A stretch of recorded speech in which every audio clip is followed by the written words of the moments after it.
Hello, everybody, and welcome to this week's 30 Minutes program. We're talking with the University of Tennessee at Martin's football coach, a man who has been on the run so fast that he doesn't know how much breath he has remaining. And I mean that. You, Coach, you have been very busy, needless to say.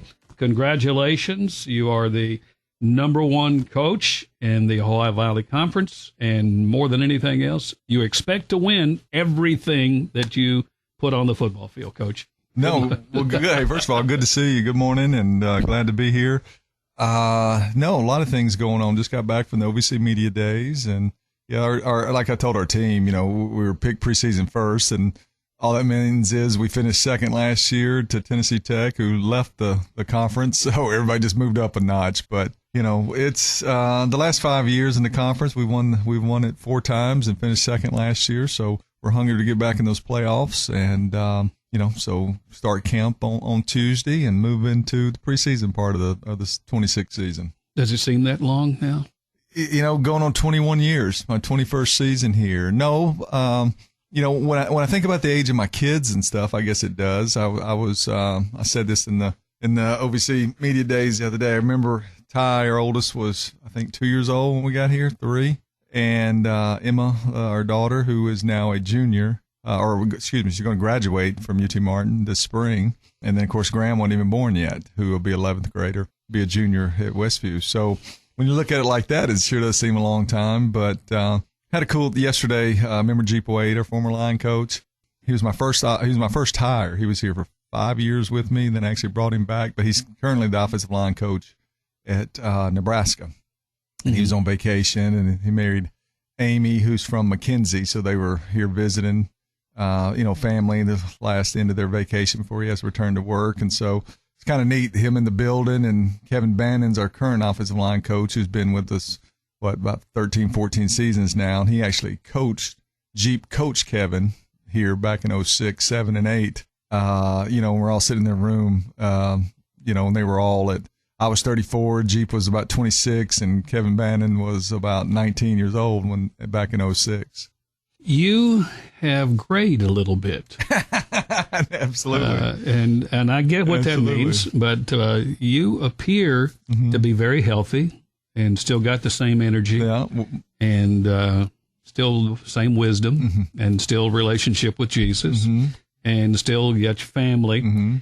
I don't know how this last year, I don't know how in the world you were able to, and the family, and I'm talking about it, that must have been very physically, emotionally sometimes, I guess. I don't know if we really ever slowed down from it, but no, such a blessing. And, we're talking about Ty, I'm sure. And of course, Graham had a, neat season. And, but no, that kind of started, you're so busy during the season, right? Running your own program. And then, Ty had his season and watching Graham on Friday nights and, Emma and Julie going to, the Bama games to support Ty on Saturdays.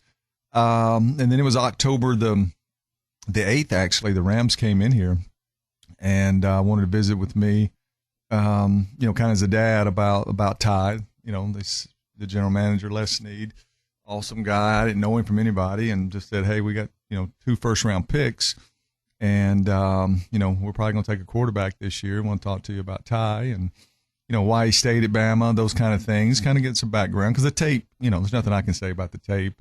They make decisions on the evaluation of what round a guy should go in. So, didn't really share that with Ty, let him concentrate on his season. But, he kind of knew, right? Some Heisman buzz was going, and they had those 5 or 6 wins against ranked opponents. And during his open week, he was here, and he and I were in the truck, and he just said, hey, are you getting many calls about me? And I knew what that meant.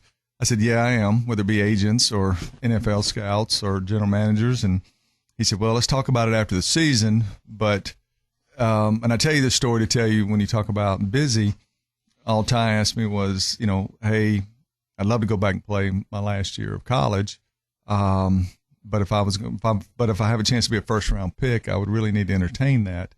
But don't let me come out, because we knew the date was January the 14th, and declare for the draft if I'm going to be a second round pick. Not that that's not a great, opportunity, but just the financial opportunities is so much. The money's guaranteed in the first round compared to the second through the seventh. And so as his dad, right, to kind of put that on me to do the research and make the calls, and but even though I could never assure it for him, there was no way. All I could do was collect the information as much as I could in conversations based on my background as a coach and being a college coach, and then give him my recommendation based on what his priorities were. So that made a very, stressful November, December, and early January, getting him the information. Then ultimately it was his decision. Is the possibility pretty good of you having two football players in the NFL in the near future? I mean, I don't know how you're going to put that together. I mean, there's such a, you can be a, good high school player. Sometimes that doesn't equal to great college player, right? You can be a good college player and that doesn't equal to an NFL player. I mean, there's just such a fine line, there's small percentages, we've all seen those percentages of kids that make it from high school to college and kids that play in college that make it to the NFL. You're ultimately in the top 2% of both categories, to really have those opportunities, much less a first round pick. So, I try not to put that kind of pressure on Graham. I mean, to follow a brother that, was a 13th pick in the NFL draft. But Graham's having a great high school career. I know he's got big dreams and stuff. Well, right now I'm just trying to, let him enjoy this time of his life, of his career, and chase another state championship. How many miles you think you've flown? A lot. Yeah, we just got back from Los Angeles, I guess, 2 weeks ago. That was kind of neat, going out there and helping Ty kind of, got his living situation and all that. Your mom still, hangs your pictures and all that. Bucky and Emily and their family went, our family, and it was a great week. Went to a Dodgers game and the Disneyland and a lot of cool restaurants. Ty was showing his house off to us, but it was good to see. Went to the Rams facility with all the boys and with Colin and Graham and Ty, and had some workouts. So I'm sure Julia will get a chance to go back out there. I hope I get to go to a preseason game. I think they play the Chiefs on in Kansas City on August the 15th or 16th on a Saturday. That'd be one of our off days where we would still be meeting, but if he's going to play in that one, I'd like to get up there and sit, because pretty difficult for me to get in Los Angeles on Sunday afternoons and then get back for work, because that's a big work day for us, Sunday afternoon, Sunday night, getting ready for our weekly game. There's so much going on in your life. I don't know. I mean, you got to be father, husband, and you got to go through the coaching, and you got all of the other things. I don't know how people, but they say that you know how to do things, and it's obvious that you've done it well without trying to pat you on the back. But the truth be known, I mean, not many people can do what you have been able to do. I know I'm going to say it. Your relationship with Jesus Christ has gotten you through this. Well, no, 100%, Paul. You and I have had some really candid and really just cool conversations about our relationship with Christ over the years, and I value those, and I appreciate that. But you know what? I think that's what makes it to where it doesn't seem overwhelming, is that I know as a father, as a head coach, I know my role.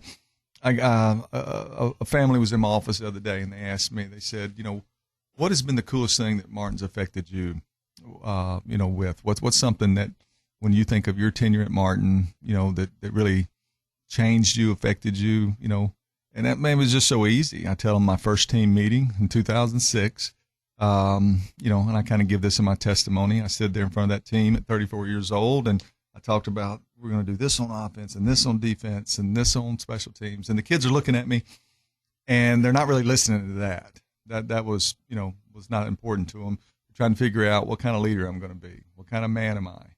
And, that day, it's kind of like I had an outer body experience. I'm looking at myself standing up there at that podium in the multipurpose room in the Bob Carroll building. And that day I became certainly a better husband, better father, more mature Christian. because now I had 115, kids, God had kind of revealed to me, okay, this is your platform. I've blessed you. I've given you this opportunity. And, so what you say, what you do matters to these young men and the influence that you have on them. And I'm certainly not perfect, but it was a big responsibility. And then I shared with them, about 10, 15 years into my career here, we have 11 guys in our program, our former coaches that are in the NFL. And I think we counted it up one day. One of the coaches did. There's probably like 25 of them that are in Power 4 or group of 6, level coaching of football. Kane Womack, who was he's defense coordinator at Alabama. And then I just told you about Jeep Wade and Marcus Satterfield. They're at Nebraska, and just goes on. And those guys I hire those coaches. They don't get those jobs because of me. I'm not Nick Saban, but I'm just, I'm smart enough to hire them when I interview them and say, this guy's going to make us better. And it's helped the program, but when you look at that, there was times to where, I would say, well, what am I supposed to be chasing these opportunities? Am I, Tony Dungy professes Christianity. Okay. Why does God have him in the Super Bowl? Coaching each week in front of, 65, 75,000, people.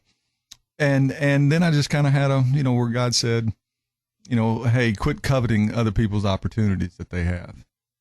I've given you this opportunity. You get to coach ball, call plays, recruit players, hire coaches. And I've given you get to be a dad. You get to watch your sons play. Your daughter goes to school here. You see her on a daily basis. I've blessed you. Appreciate these blessings. Being here in Martin, and I've given you 120 players on a yearly basis to create spiritual influence on them and tell them about the good word, tell them about Jesus. And you know what, Paul, that took all pressure off of me. To where it just made me appreciate the blessings that I have, and I've never really looked back since then. If you've just joined us, we're talking with Jason Simpson. He is the football coach at the University of Tennessee at Martin.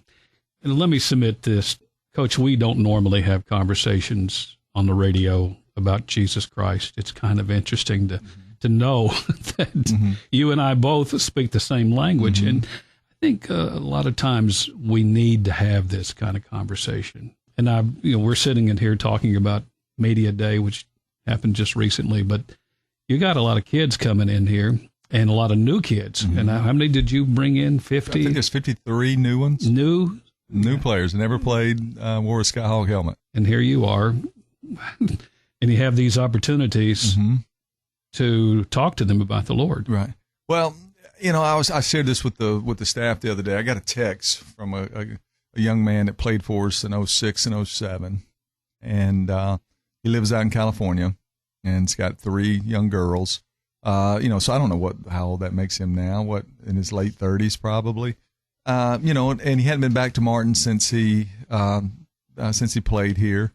And he says his girls always ask him, we'd love to go see the place that you play, and all that. And, so hopefully they get a chance to make his name's Josh Arborough, and it was a junior college linebacker that we signed. And, that was a great text. That was a great, I had another player, Brandon Anderson, who just passed the CPA exam and texted me yesterday.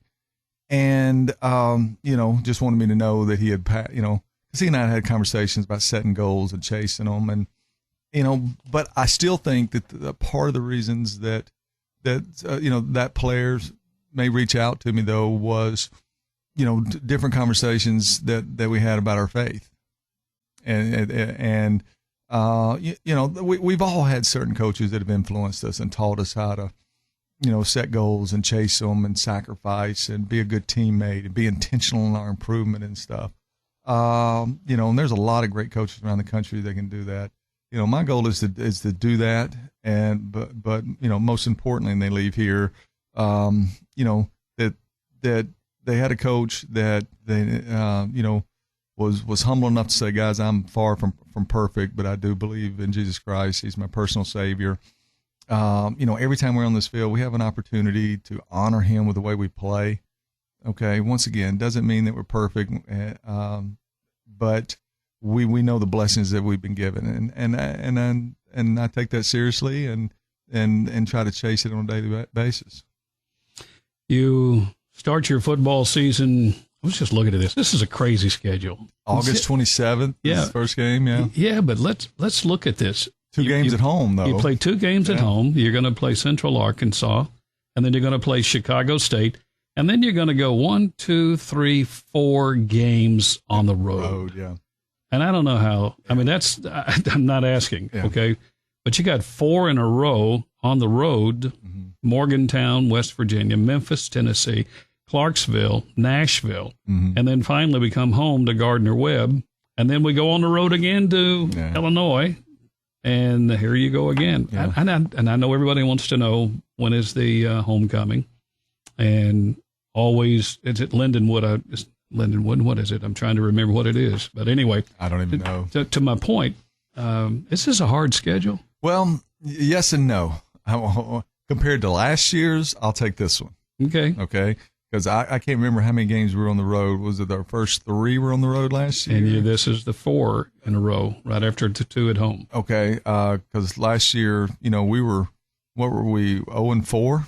You weren't very good at the beginning, so, but you got to be really good at the end. Well, but it goes back to the scheduling, and this is just how it goes. Kurt and I, our athletic director, we needed the 3 guarantee games last year, and Missouri State had. We would normally play 2 because we can play 12 games now, and financially that's what works in our budget system is to play the 2 guarantee games. But Missouri State had flipped up to FBS, so they were no longer FCS. So now they've got more resources, more scholarships. So they actually had to pay us a little bit in the contract. So technically on paper that gave you 3 games where you're dealing with 63 scholarships, they're dealing with 85 and NIL money and things like that. So very difficult schedule. Now, we didn't play very well, but, we're certainly big underdogs in all those games last year early, okay? Halloween, by the way, October 31st, that'll be your homecoming game. Oh, really? Okay. Yeah, that's going to be with Eastern Illinois. Maybe I should know that, but the game's going to be played whether I remember what day it is or not. So what's going on right now? We've had a good June and July. College football has really changed multiple ways, but what we're talking about is in the summer. Used to be, maybe we would have 60 players come back in June. It's a huge financial strain for them. Back when we first started doing this, most guys didn't get a dime. No scholarship money, they had to pay it out of their pocket. As football continued to change in the summer being such an important part of the preparation, now we have 100 here in June. And then the high school players join us in July, and I think we added 16 to 18 high school players in July. So they're all here right now. Who did you bring from Westview? CD, Christopher Dameron, and Dantes Joy, and that's been fun to watch. Know those kids basically, ever since they were in elementary school and almost their whole lives, and to see them now playing for us, and they had great high school careers and great success, and so they're going to be good players for us. So we're excited about their future with us. You have a couple of kids, Tommy Ansley and Broderick Tommy Jr. Those 2 guys got recognized at Media Day. And it was weird, Paul. I had to sit down. Normally, we would have 20 returning players, and there would be 6 of them that were established in conference, statistics and all conference, all American type guys. And, then you had to decide who you were going to take. This year was a lot more difficult because of graduation and transfer portal, where guys went in the portal and transferred other places. How'd you feel about that when people lose? You used to take it personal, but now you don't. Like when a coach leaves and takes another job for more money, and that's what's best for his family, how can I get upset at him? So, players leaving's the same way. You wish them the best and you move on and then you go start recruiting another one. But, we took Broderick because he'd been here going on his 4th year. We don't have that many guys that have been here 4 years now. and he's one of them. With a great teammate. You know, I hope this probably be his best season just because he's going to get to play a lot more. We've had pretty good defensive linemen. So he represented some longevity here. He knows the culture, won a couple of conference championships. So that was his role. Tommy is the guy that came here from junior college out of California that is just the epitome of what we want to be about, the way the type of person he is, the type of hard worker that he is, unselfish. You know, even though he'd only been here 1 year, he contributed last year. I think he had, I don't know, maybe 800 total yards rushing and receiving. So he represented the offense. And so they're both good kids, and, you know, we'll be dependent upon them this year. Who's your quarterback this year? Yet to be seen. That's my biggest concern. Now, it's always your concern when you're losing a starter. Okay, I mean, it wouldn't matter. But you know, Jace Bauer was a 5th-year guy. Now, he was only here 1 year, but he's 23 years old. He'd probably already started 18 games in his career at Central Michigan and UTEP. You know, so just different things he had already experienced, and with his age and being a 5th-year senior. Julian Calvez has been here with us 3 years, transferred from Grambling 3 years ago, or is going into his 4th season with us. You know, he gives us some experience as far as age, but he hasn't started a game here for us. Tate Serber from McKenzie's a redshirt freshman, and he's right on track. I tell people he's right on track where he should be as a redshirt freshman.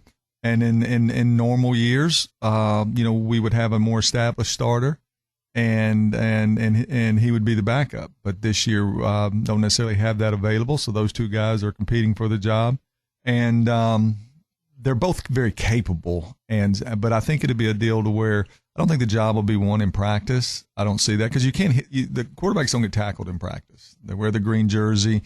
So you got to wait and see how they respond in game situations when, you know, they're getting tackled and things are for real. So, you know, luckily we got some non-conference games early. So I foresee both of them playing and letting it have to just work itself out from there. You have to deal with money.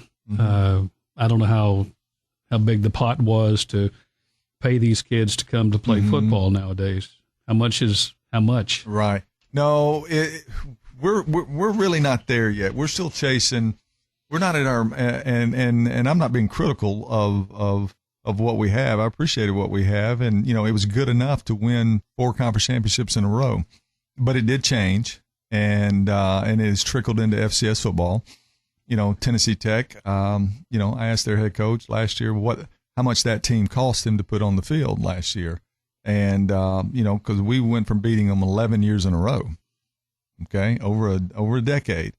And they beat us 2 years in a row. You know, and that was tight games, right? I think it was 10-9 in 2024. And we both won a piece of the conference championship. And then last year, I think, what was it, 2017, 2013? It's really close, yeah. So, you know, 2 good games, but he told me that team cost him $650,000 on top of his scholarship budget. All right. And that he had told his president that, you know, he needed another 400. So to get it up to $1 million. All right. And that's as they were moving into the Southern Conference. So no, we didn't spend, we don't spend that. We're still under our scholarship budget.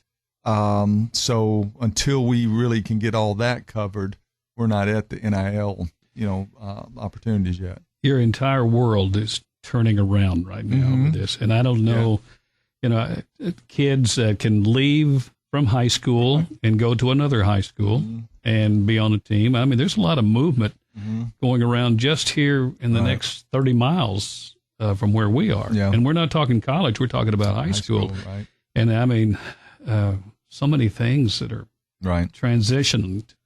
And I don't know what's up next. What's going to happen next, Coach Simpson? You know, you could just lay on the floor and complain about it, you know, in a little ball and say, oh, I want it to go back the way it was, you know, because we had a pretty good, you know, we had a good run during those 4 conference championships in a row. And but you're right, it did change and just kind of changed quickly. And which creates new challenges, which you know, and the hardest part, Paul, is I tell our coaches all the time, we make a choice with this. We can become very cynical and first of all, and say, well, they're only here 1 year, or we only get them, those freshmen, for 2 years, and then they transfer out. And, you know, and if you look at it like that, then what happens is that you don't invest in the kids as much as you normally would, because you all you're doing is X's and O's and just seeing them as football players. And I told our staff the other day, you know, I don't want to go down that road. That's not why you got into this business. You know, so guess what? If we only have a guy here for 1 year, and him and his parents decide that $200,000, you know, at the next opportunity is what's best for them, who are we to tell them that that's not what's best for them? But if they're here for a year, then we're going to invest in them. And I'm not talking about investing financially. I'm talking about investing, you know, as a dad, as you know, spiritually, you know, as a future husband and father. You know, same thing we did 20 years ago.